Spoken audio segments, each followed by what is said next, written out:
were on that team. Oh, and one man. of my favorite players at the time was Dennis Johnson. Mm-hmm. And he was on that team with me.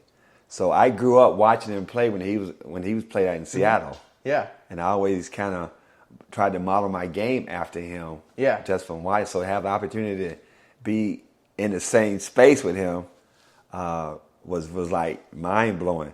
But just from I would say an opponent, because every day I had to guard him. Right. He was one of the toughest guys. So every day, but it's like, wow, okay. It's and again, you leave practice like, dang, these guys are.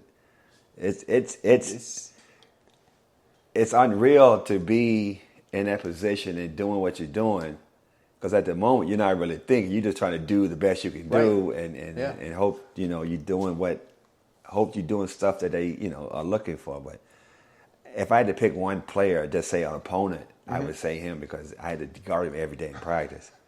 But I learned so much from him, though.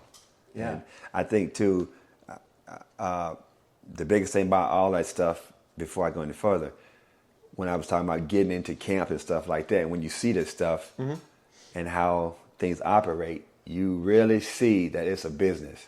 Oh, yeah, I bet. So that was really eye-opening, too, to me, to really see how they do stuff and say, this is business. I mean, it's a sport that you do, but the way it's done, so that was really like eye-opening to me as well. It's a business. Yeah. So you in here, they're trying to make an investment in you, so to speak. Yeah. So it's for sure. But I would say having to guard him every day. From a team standpoint, I would probably say the Lakers.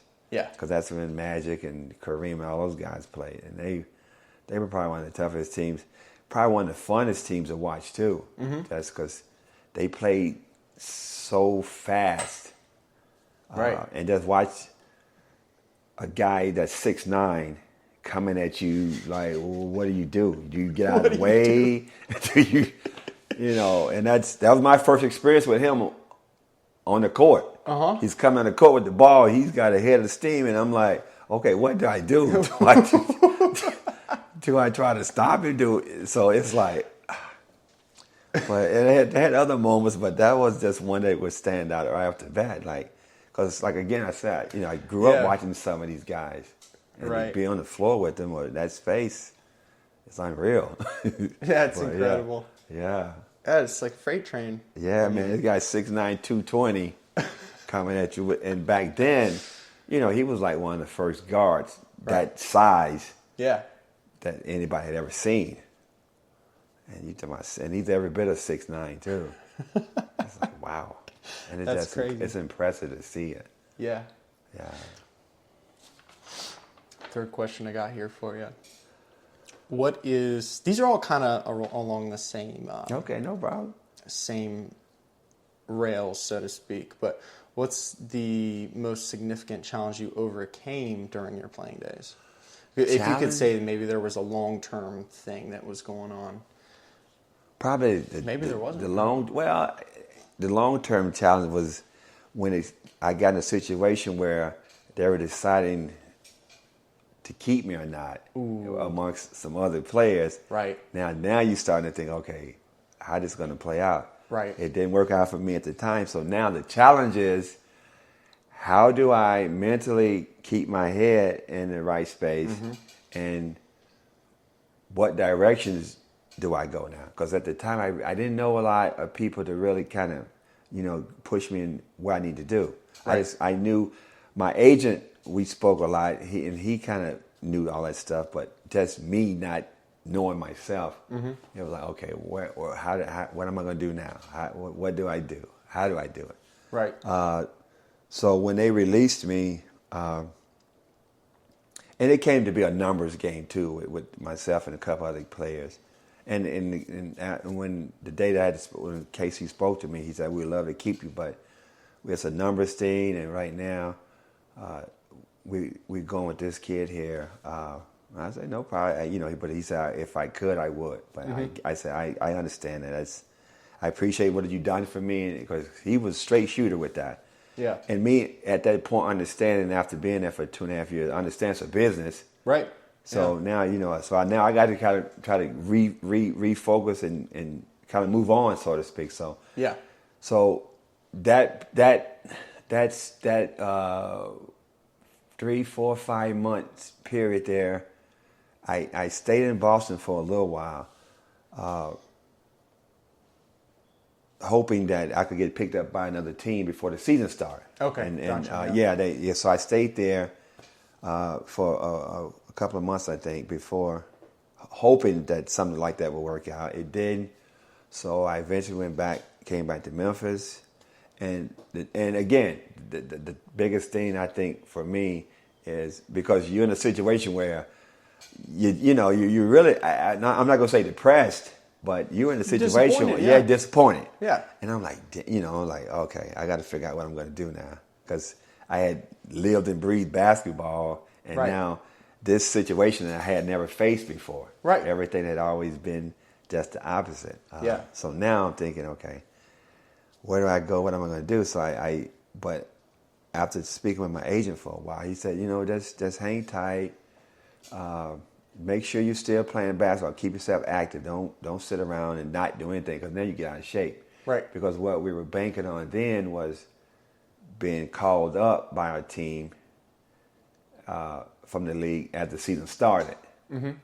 And but you still had to be in basketball shape. Totally, yeah. Yeah, so we kind of went through that for a while. Then that didn't work out. So then I eventually went to the minor leagues. At the time, it was called the CBA, the Continental Basketball. It was here. It was different teams in small markets around the country. Okay. And I ended up going up to Wisconsin and play La Crosse, Wisconsin, a little college town. No way. It's 35 below zero. It was tough, but again, that's where that mental thing had to kick in, but that's where I was at for. I think I played that 2 seasons, two winter seasons, and in the springtime, at that point I played in a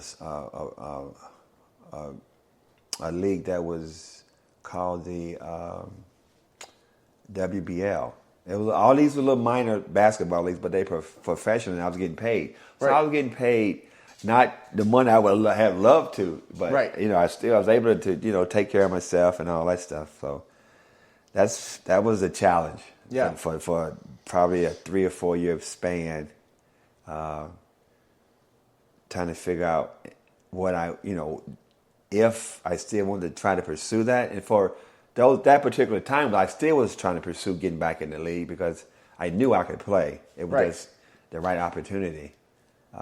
Just never really came back up for me, though. Yeah.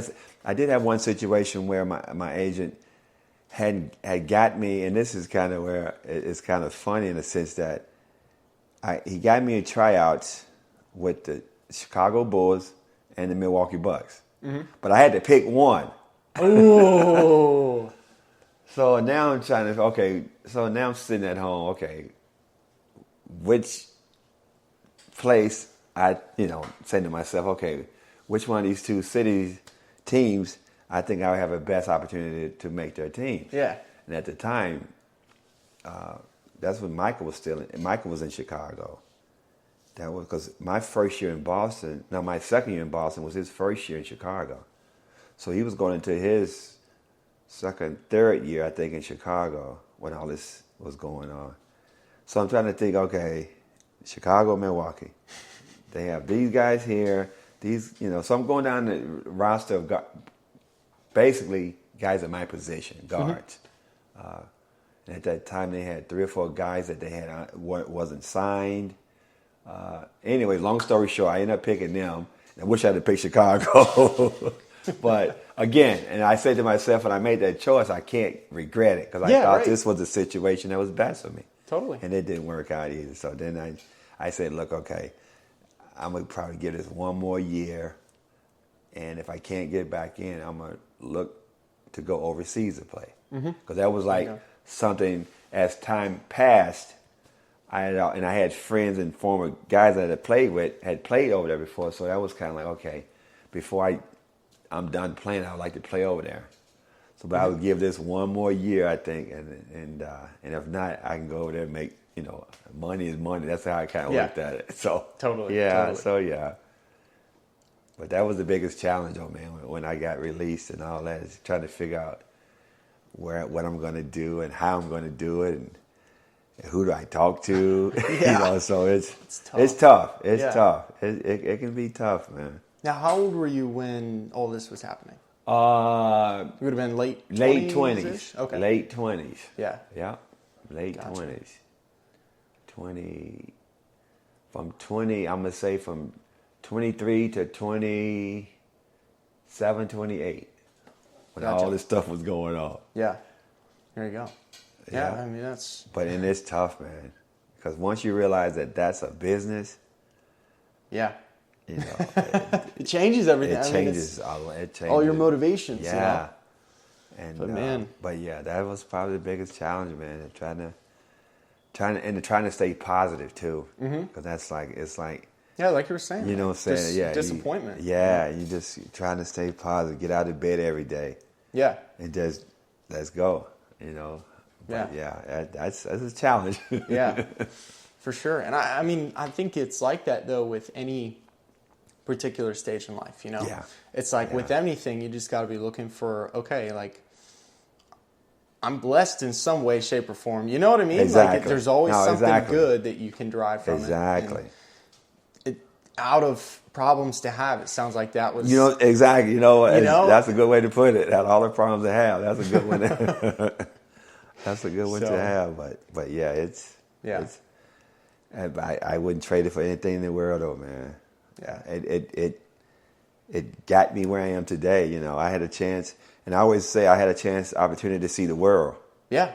Went to all different countries. So I had a chance really to go places I probably never would have done without it. Otherwise, yeah. That's awesome. Okay. What advice would you give to either yourself or a young individual who has similar aspirations to the ones you did going into your NBA career? What advice would you give to that That's a good question. That's a good question. Aspirations, advice.